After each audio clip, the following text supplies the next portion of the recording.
പക്ഷേ സാഹിത്യത്തിന്റെ ഉന്നതയെക്കുറിച്ച എഴുത്തുകാരനാണ്. ബേപ്പൂർ സുൽത്താൻ എന്ന സ്നേഹപ്പേരിൽ അറിയപ്പെടുന്ന അദ്ദേഹം ജീവിത യാഥാർത്ഥ്യങ്ങളെ പോലും ലളിതവും ഹാസ്യാത്മകവുമായി അവതരിപ്പിക്കുന്നതിൽ അതുല്യ പ്രതിഭയായിരുന്നു.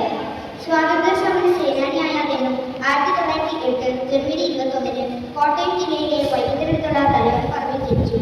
മനുഷ്യർ ജീവിതത്തിൽ സംസാരിക്കുന്ന നാടൻ ഭാഷയെ അദ്ദേഹം സാഹിത്യത്തിലേക്ക് കൊണ്ടുവന്നു. തീവ്രമായ യുദ്ധങ്ങളിൽ വായനക്കാരെ ചിരിപ്പിക്കാൻ കഴിയുന്ന സവിശേഷമായ ഹാസ്യശൈലി അദ്ദേഹത്തിനുണ്ടായിരുന്നു.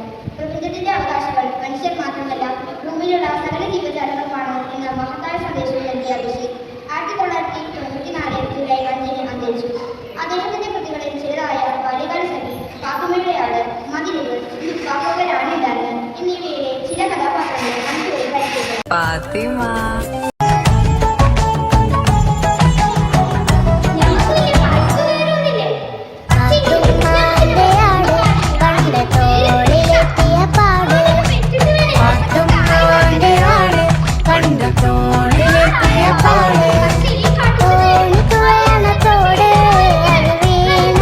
ആയിരത്തി 1952 മാതൃഭൂമി ആഴ്ചപ്പതിപ്പിലാണ് എട്ടുകാലി മമ്മൂഞ്ഞ് എന്ന കഥ ബഷീർ എഴുതുന്നത്.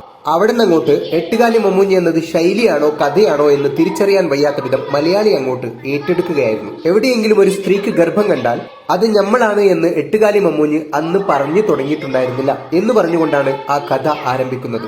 കഥയിലെ എട്ടുകാലി മമ്മൂഞ്ഞ് പാവമാണ്, എല്ലാവരെയും സ്നേഹിക്കും. പക്ഷെ ആരും എട്ടുകാലി മമ്മൂഞ്ഞിനെ സ്നേഹിക്കുമായിരുന്നില്ല. പക്ഷെ അത് ശൈലിയായപ്പോ എട്ടുകാലി മമ്മൂഞ്ഞ് എന്നത് കുറച്ച് പൊങ്ങച്ചക്കാരനായ കഥാപാത്രമായി. അത് പേര് പറഞ്ഞില്ലല്ലോ.